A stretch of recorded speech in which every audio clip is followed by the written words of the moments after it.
Hello class 10 children. तो बच्चों हमारा हिस्ट्री का चैप्टर नंबर 1 चल रहा है जिसका नाम है the rise of nationalism in Europe. तो इसकी हम फर्स्ट और सेकंड यूनिट पढ़ चुके हैं जिसमें हमने ये यूटोपिया, ये जो इमेज है एक मतलब पेंटिंग है जो कि फ्रेडरिक सोरियो ने बनाई है, वो उसके बारे में हमने पढ़ा। व्हाट इज़ नेशन एक लेक्चर था अर्नेस्ट रेनन का, उसके बारे में पढ़ा। पहली unit French revolution and the idea of the nation, ये पढ़ा कि उन्होंने कई सारे सिंबल, कई सारी चीज़ें ऐसी की जिससे उन्होंने फ्रांस को एक यूनिफाइड कंट्री की शक्ल दी। ये पढ़ा। फिर हमने पढ़ा aristocracy and new middle class. Aristocrats कौन थे, मिडिल क्लास कौन थे, मिडिल क्लास का क्या रोल रहा यूरोप में नेशनलिज्म लाने में, वो हमने पढ़ा। ठीक। उसके बाद हमने पढ़ा था लिबरल नेशनलिज्म का मतलब क्या होता है ना, what did liberal nationalism stands for. ये सारी चीज़ें हमने पढ़ी हैं। नया कंजर्वेटिज्म आ गया है ना, पिछले जब नेपोलियन को हराया तो उसके बाद वियना ट्रीटी हुई 1815 में और दोबारा से कंजर्वेटिव ऑर्डर इस्टेब्लिश हो गया। कंजर्वेटिव ऑर्डर इस्टेब्लिश हुआ तो लोग क्रांतियाँ करने लगे, है ना। तो इस तरीके से बच्चों हम अब आ जाते हैं यूनिट नंबर 3 पे। ठीक है, इसका नाम है द एज ऑफ रेवोल्यूशंस और इसका टाइम पीरियड दे रखा है 1830 से 1848, 1830 टू 1848। अब ये एज ऑफ रेवोल्यूशंस क्या है, देखो हुआ ये जब मुनार्च, जब राजा लोग जब पावर में आ गए, तो ये जो टाइम था 1830 से 1848, इस दौरान क्रांतियां होने लगी क्योंकि उनके रूल से लोग पहले से परेशान थे और अब ज़्यादा परेशान हुए तो क्रांतियां करने लगे। ठीक। तो इसमें उन्होंने क्या क्या हमने पढ़ना है इसमें, देखो एक रेवोल्यूशन होती है फ्रांस में 1830 में। ठीक। फिर उसका असर कहाँ पड़ा, बेल्जियम पे, Belgium breaking away from the United Kingdom of Netherland, ये हम पढ़ेंगे। ग्रीक वॉर ऑफ इंडिपेंडेंस पढ़ेंगे। कॉन्सेप्ट ऑफ रोमेंटिसिज्म, ये रोमेंटिसिज्म क्या होता है भाई, ये पढ़ेंगे। जर्मनी में क्या हुआ है इसके रिगार्डिंग, और पोलैंड में क्या हुआ जर्मनी में और पोलैंड में। फिर सिलेसिया में एक छोटा सा एक लड़ाई झगड़ा हुआ है ना, कुछ लोग मारे गए, वो पढ़ेंगे, 1845 की बात है। फ्रांस में एक लिबरल रेवोल्यूशन होती है 1848 में, वो पढ़ेंगे। और फ्रैंकफर्ट पार्लियामेंट का इवेंट पढ़ेंगे जो कि जर्मनी में हुआ था 18 मई 1848 में। तो ये सारी जो चीज़ें हैं ना, ये सारी क्या हैं, ये सारी क्रांतियां हैं जो कब घटी, 1830 से 1848 के दौरान। फ्रांस में हुआ, बेल्जियम अलग हो गया, Greek war of independence, romanticism, Germany, Poland. ठीक है। उसके बाद सिलेसिया में एक क्रांति, छोटा सा मतलब एक झगड़ा सा था। फ्रांस में 1848 में लिबरल रेवोल्यूशन और फ्रैंकफर्ट पार्लियामेंट का इवेंट जर्मनी में। ये इसके कोर कॉन्सेप्ट हैं जो हमें पढ़ने हैं।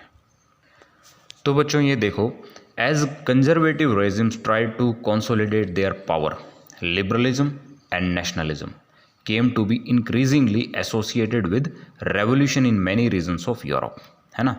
कंजर्वेटिव रेजिम जो है ना, जो कंजर्वेटिव ऑर्डर है, जो राजा लोग हैं, जैसे जैसे उन्होंने अपनी पावर को बढ़ाया, वैसे वैसे जो लिबरल लोग थे और जो नेशनलिस्ट थे, तो लिबरलिज्म और नेशनलिज्म जो है ना, ये किससे जो है एसोसिएट हो गया, ये किसके नज़दीक चला गया, यानी कि वो लोग क्या बन गए, रेवोल्यूशनरीज, रेवोल्यूशन।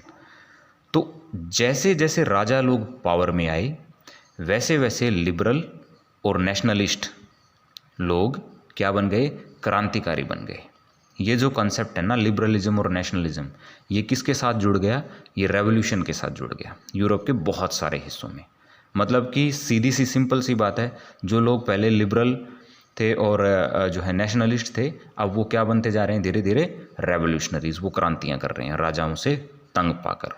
ठीक। Europe such as Italian and German states, तो इटली में ऐसा हुआ, जर्मनी में ऐसा हुआ, है ना। Provinces of Ottoman empire, Ottoman empire में ऐसा हुआ, आयरलैंड में हुआ और पोलैंड में हुआ। तो ये कुछ जगहें दे रखी हैं यूरोप की, इन देशों में ये घटनाएं घटी। क्या हुआ कि भाई क्रांतियाँ हुई, है ना। These revolutions were led by the liberal nationalists belonging to the educated middle class elite. भाई इन क्रांतियों को करने वाले कौन थे? तो लिबरल नेशनलिस्ट थे जो कि मिडिल क्लासेस से बिलोंग करते थे, है ना। कौन कौन थे ये लोग? होम वर प्रोफेसर्स, ठीक है, school teachers, clerk and members of the commercial middle classes. Middle class आपको अच्छे से पता है वो तबका होता है जो ना ज़्यादा गरीब हो ना ज़्यादा अमीर हो। और ये लोग अपने हकों के लिए इन्होंने अपनी लड़ाई शुरू कर दी। इनमें थे कौन कौन भाई? इनमें थे प्रोफेसर्स हो गए, स्कूलों में पढ़ाने वाले टीचर्स हो गए, क्लैरिकल जॉब करने वाले लोग हो गए, और जो है कमर्शियल मिडिल क्लास जो ट्रेड कर रहे हैं या कुछ बना रहे हैं, है ना, और उन्होंने थोड़ा बहुत पैसा कमा लिया है, वो लोग। तो ये लोग अब क्या बन चुके हैं? रेवोल्यूशनरीज बन चुके हैं। और इन रेवोल्यूशंस का टाइम यूरोप में कौन सा है? 1830 से लेके 1848 तक का। The first upheaval took place in France in July 1830, है ना। पहले यहाँ पे क्रांति, इस फेज के दौरान क्रांति कहाँ होती है? फ्रांस में होती है भाई, ठीक है। और इस क्रांति का रिजल्ट क्या निकलता है? देखो, the Bourbon king who had been restored to power during the conservative reaction after 1815 were now overthrown by the liberal revolutionaries who installed a constitutional monarchy with Louis Philippe at its head। होता क्या है? 1815 में Vienna treaty होती है, ठीक है। France के अंदर जो पहले जो डायनेस्टी थी यानी कि बर्बन डायनेस्टी, उसको वापस से पावर में ले आते हैं कंजर्वेटिव लोग, है ना, कंजर्वेटिव रेजिम के दौरान। तो 1815 में वो जब पावर में आया था जो बर्बन डायनेस्टी, उसको तो क्या कर दिया जाता है? हटा दिया जाता है, और नया कॉन्स्टिट्यूशनल हेड, फिर से कॉन्स्टिट्यूशनल मोनार्की लेके आते हैं फ्रांस में। आप पहले भी पढ़ चुके हो फ्रेंच रेवोल्यूशन में कॉन्स्टिट्यूशनल मोनार्की। कॉन्स्टिट्यूशनल मोनार्की का मतलब कॉन्स्टिट्यूशन भी होगा और एक मोनार्क यानी कि राजा भी होगा। तो यहाँ पे कॉन्स्टिट्यूशनल मोनार्की में ये हेड किसको बनाते हैं? लुइस फिलिप को।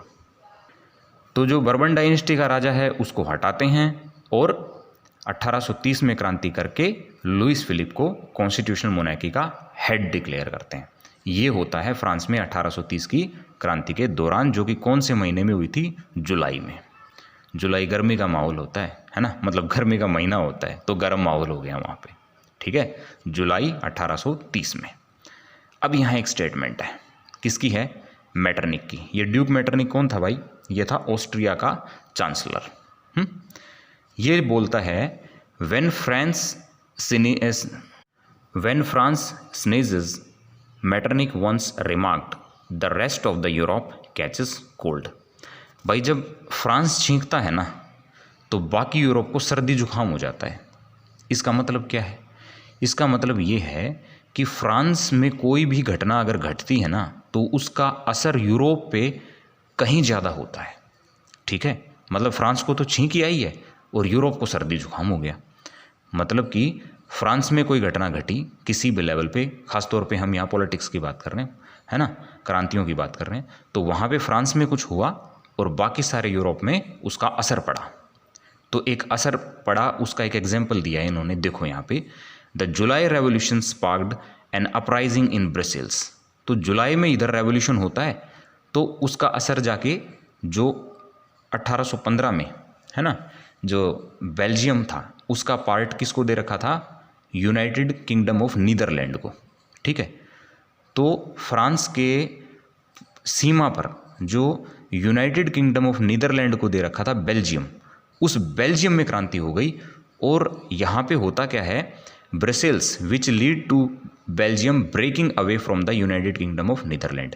ब्रसेल्स जो कि बेल्जियम की कैपिटल है, राजधानी है, तो वहाँ पे जो है एक क्रांति हो गई, अपराइज हो गया, और वो लोग, उन लोगों ने लड़के बेल्जियम को यूनाइटेड किंगडम ऑफ नीदरलैंड से अलग करा लिया। तो फ्रांस में जुलाई क्रांति हुई, असर बेल्जियम पर पड़ा, वो यूनाइटेड किंगडम ऑफ नीदरलैंड से अलग हो गया, ठीक। तो यहाँ पे हमने पढ़ ली फ्रांस की क्रांति जो जुलाई 1830 में हुई थी, उसका फ्रांस में असर और उसका जो है बेल्जियम पे असर। अब यहाँ पे आ जाओ आप ग्रीक वॉर ऑफ इंडिपेंडेंस पे। अब ये क्या मसला है भाई? देखो, an event that mobilised nationalist feelings among the educated elites across Europe was Greek war of independence. तो ग्रीक वॉर ऑफ इंडिपेंडेंस जो है ये एक ऐसा इवेंट था जिसने यूरोप में नेशनलिस्ट फीलिंग्स यानी कि देश की, है ना, देश बनाने की जो भावनाओं को बल दिया, नेशनलिस्ट फीलिंग्स को बल दिया। किन लोगों में? एजुकेटेड एलिट्स में, जो पढ़े लिखे जो लोग थे ना, थोड़े से ऊंचे तबके के, उनमें उन्होंने क्या दिया? एक देश बनाने की भावना को बल दिया, ग्रीक। तो ये ग्रीस जो है ना, ये एक कंट्री है यूरोप में, ग्रीक। तो ये जो ग्रीस है, Greece had been part of Ottoman empire since the 15th century.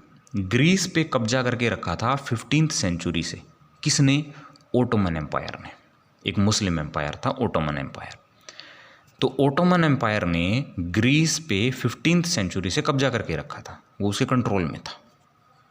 अब होता क्या है?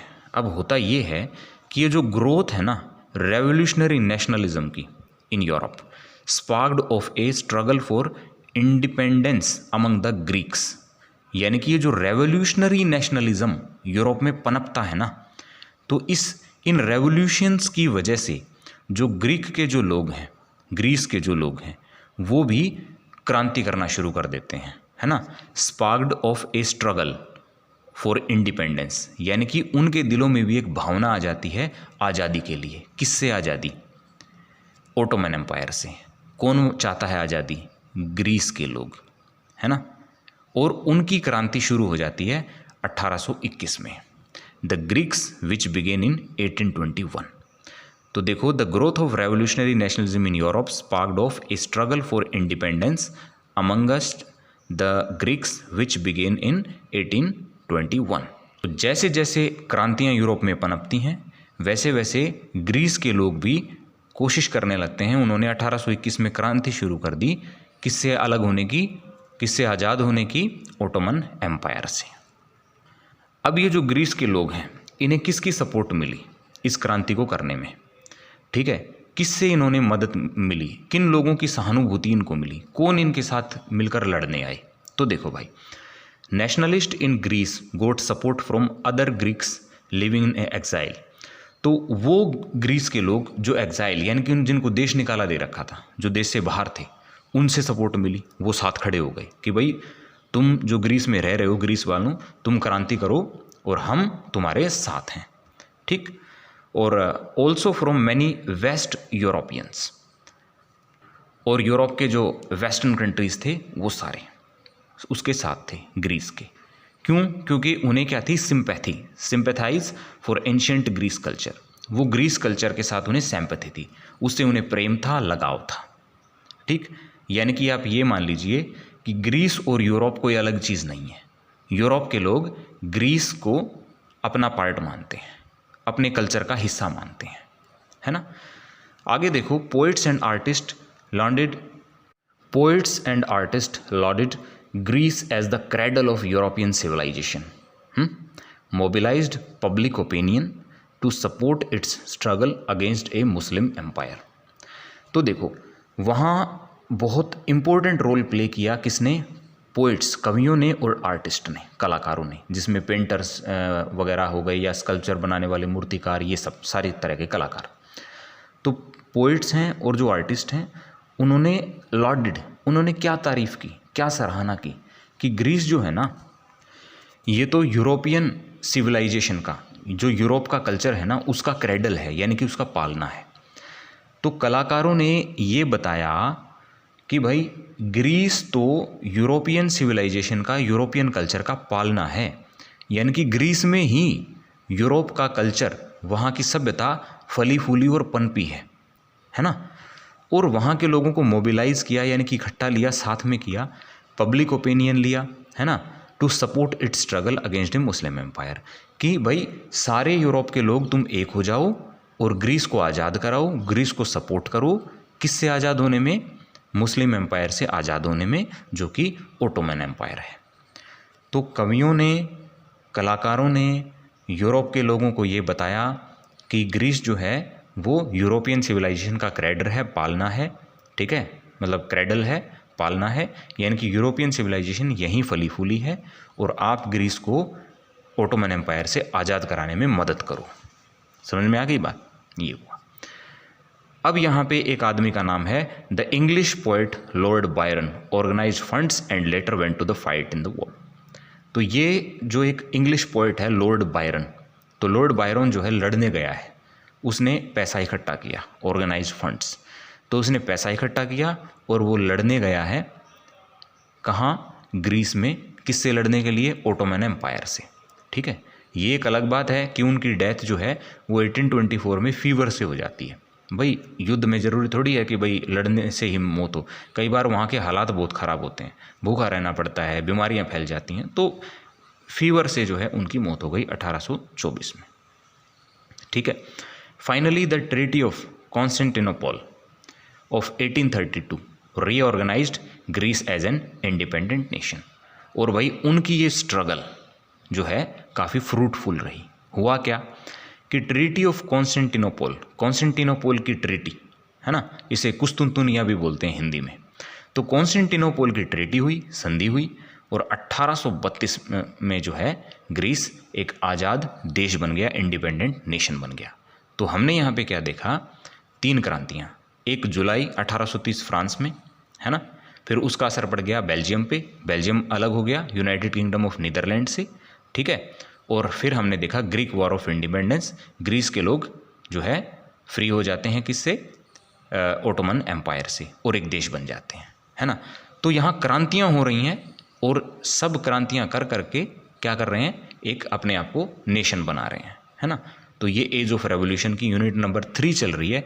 इसमें अभी कॉन्सेप्ट बचा हुआ है ना। कौन सा बचा है? एक तो रोमांटिक इमेजिनेशन वाला, है ना, ये बचा है।